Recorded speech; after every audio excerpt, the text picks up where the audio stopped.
Hi friends, hi, hello, నమస్తే అండి అందరికీ. అందరూ ఎలా ఉన్నారు? బాగున్నారా? నేను బాగున్నాను. మీరు కూడా బాగుండాలని మనస్ఫూర్తిగా కోరుకుంటున్నాను. Welcome back to my YouTube channel Seethamma గారి మనవరాలు శైలు వెంకట్ వ్లాగ్స్. ఈరోజు వీడియో ఇంక మార్నింగ్ అయితే స్టార్ట్ చేశానండి. ఈరోజు ముగ్గు అయితే ఇలా చిన్న మిల్కీ ముగ్గు అయితే ట్రై చేశాను. మిల్కీ ముగ్గులు అయితే ఇంతకుముందు అయితే నాకు రావు, ఇప్పుడే కొంచెం చూసి నేర్చుకుంటున్నాను అనమాట. నాకు ఎక్కువ డిజైన్స్ అలాగే ఏమన్నా ముగ్గులు ఏమన్నా పెడతాను, కానీ మెలికల ముగ్గులు అంతగా రావన్నమాట. కొంచెం కొంచెంగా మళ్ళీ నేర్చుకొని పెడుతున్నాను. మెలికల ముగ్గులు కొంచెం ఇంట్రెస్ట్గా ఉంటున్నాయి, అలాగే చూడడానికి కూడా గుమ్మం ముందు బాగుంటున్నాయి అని చెప్పేసి వాటి మీద కొంచెం ఇంట్రెస్ట్ పెట్టాను అనమాట. అవి నేర్చుకొని పెట్టడానికి. సో ఏదైనా చిన్న చిన్న తప్పులు వచ్చినా ఓకే, పర్వాలేదు, బాగానే పెడుతున్నాను. ఒక్కొక్కసారి అయితే కొంచెం తప్పులు వస్తున్నాయి, అప్పటికి ఓకే పర్లేదు, నేర్చుకొని పెడుతున్నాను. ఏదన్నా నేర్చుకుంటేనే కదా వస్తుంది. సో ఈరోజు ముగ్గు అయితే ఇదనమాట.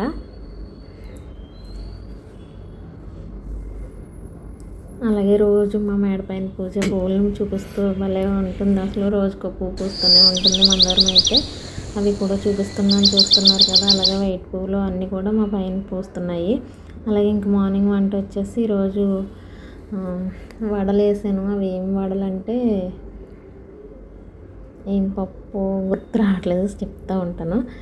అది బొబ్బరి పప్పు ఏదో అరవటి చిక్కు వేసేది, ఇది గుర్తు రావట్లేదు, చెప్తాను. ఇప్పుడు వాయిస్ ఓవర్ ఇచ్చేటప్పుడు నాకు గుర్తు రావట్లేదు. సో ఇంకా మార్నింగ్ అయితే ముందు అమ్మమ్మకి టీ అయితే ఇచ్చేసిన తర్వాత అంబలు అయితే కాచాను. అందులో కూడా ఇంకా హరిని పూజ చేసుకొని వచ్చిన తర్వాత హరినికి అమ్మమ్మకి అయితే అమలు ఇచ్చేసాను. అలాగే ఇంకా క్యారేజీ అది కూడా వాళ్ళకి పెట్టేసాను. ఇంక morning egg fried rice carriage పెట్టమన్నారనమాట.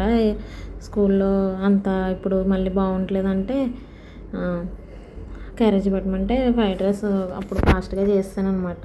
ఇంక ఈవినింగ్ వచ్చేసి ఇలాగా గుడ్లును ఎండి చేపలు ఉంటాయి కదా, అదైతే అమ్మమ్మ చెప్తానంది ఎలా వండాలో. నేనైతే ఎండు రొయ్యలు కానీ ఎండు చేపలు కానీ ఎప్పుడూ ఎక్కువ వండను. ఈయనకి పడదనమాట స్కిన్కి. ఈయన ఎలాగా అక్కడ తినేస్తారు కాబట్టి భోజనం, ఇంక మాకే కదా అని చెప్పేసి అయితే వండుతున్నాను. అయితే ఎలా వండాలన్నది ప్రాసెస్ అమ్మమ్మ చెప్తూ ఉంటే నేను చేశాను అనమాట. ముందుగా అయితే ఎండు చేపలు అయితే ఇలా వేపేసుకున్నానండి. తర్వాత గుడ్లు కూడా వేపుకోవాలి, కానీ నేను ముందు గుడ్లు ఉడకపెట్టడం మర్చిపోయాను అనమాట. ఆ తర్వాత స్టవ్ కాలి ముందు ఒక పక్కన అన్నం అయితే పెట్టేశాను కదా, అది అయిపోయిన తర్వాత అయితే గుడ్లు ఉడకబెట్టాను అనమాట. ఈ లోపల ఇవి వేగుతూ ఉంటే మట్టి పాత్ర కాబట్టి స్లోగానే వేగుతాయి కాబట్టి నేనైతే అవి వేగి అది పులుసు అదే వాటర్ వేసేసరికి నాకు గుడ్లు కూడా రెడీ అయిపోయినాయి అనమాట. అయితే ఇప్పుడైతే ఇంక ఆనియన్స్ వేసాను కదా, ఇవి అయితే బాగా వేగుతూ ఉంటాయి. ఇంకా రైస్ అయితే అయిపోయింది ఒక పక్కన. ఇది అయితే ఇప్పుడు వార్చేసి గుడ్లు అయితే పెడతాను.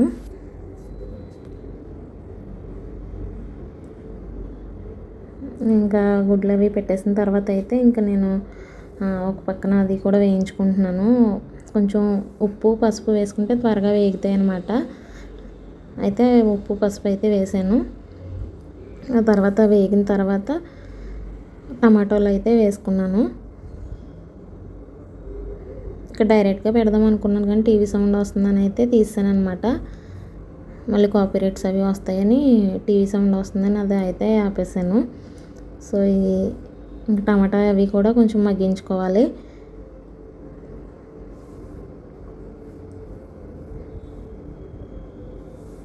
ఇంకా గుడ్లు కూడా ఉడికిపోతున్నాయి అన్నమాట. ఇదైతే ఇంక పైన పూచిందనమాట. ఈ గుడ్లు కూడా ఉడికిపోయి ఇంకా ఒక పక్కన ఇంక నేను ఉప్పు కారం పసుపు వేసుకొని మళ్ళీ కొంచెం, అంటే స్టార్టింగ్లో కొంచెం వేసుకున్నాం కదా, ఎక్కువ వేగడానికి ఏదో కొంచెం వేస్తాం అంతే. తర్వాత ఉప్పు కారం అది పసుపు వేసుకున్నాను. ఇంకా ఎలాంటి మసాలాలు కూడా వేయలేదన్నమాట. సో అవి వేగిన తర్వాత ఇంకా వాటర్ అయితే వేసుకున్నాను. ఇప్పుడు ఇంకా గుడ్లు అయితే ఒక పక్కన వేయించుకుందాం అని చెప్పేసి, అంటే స్టార్టింగ్లోనే ఎండు చేపలు వేపుతాం కదా, అప్పుడే వేయించుకోవాలి, కానీ చెప్పాను కదా ఉడకబెట్టలేదని, అందుకని చెప్పేసి తర్వాత వేయించుకుంటున్నాను అనమాట. వేయించుకునేటప్పుడు పసుపు వేసుకుంటే పేలకుండా ఉంటాయి. పసుపు కనుక వేయకపోతే పేలుతాయి అన్నమాట గుడ్లు, అప్పుడు మళ్ళీ ఎక్కడన్నా పడతాయి. అందుకని ముందుగా పసుపు అయితే వేసుకోవాలి. ఇంకా గుడ్లు అయితే బాగా వేగిన తర్వాత కర్రీలో వేసేసుకుంటాను. ఇంతవరకు అయితే ఈరోజు వీడియో తీసాను ఫ్రెండ్స్. వీడియో అయితే ఎలా ఉంది ఏంటన్నది ఖచ్చితంగా చెప్పండి. సపోర్ట్ చేస్తారని కోరుకుంటున్నాను. అలాగే సపోర్ట్ చేయండి. ఇంకా పైన పోచింది అయితే ఇదన్నమాట. సో ఫ్రెండ్స్, ఇది రోజుకి వీడియో అయితే మీకు ఎలా అనిపించింది, నచ్చినట్టయితే ఒక లైక్ చేయండి అబ్బా. లైక్ చేసి షేర్ చేసి సబ్స్క్రైబ్ చేసుకోండి, సపోర్ట్ చేయండి. మీ సపోర్ట్ ఎప్పుడు కూడా నాకు ఉండాలని మనస్ఫూర్తిగా కోరుకుంటున్నాను. సరేనా, మళ్ళీ ఒక మంచి వీడియోతో మళ్ళీ కలుస్తాను. బాయ్ అండి.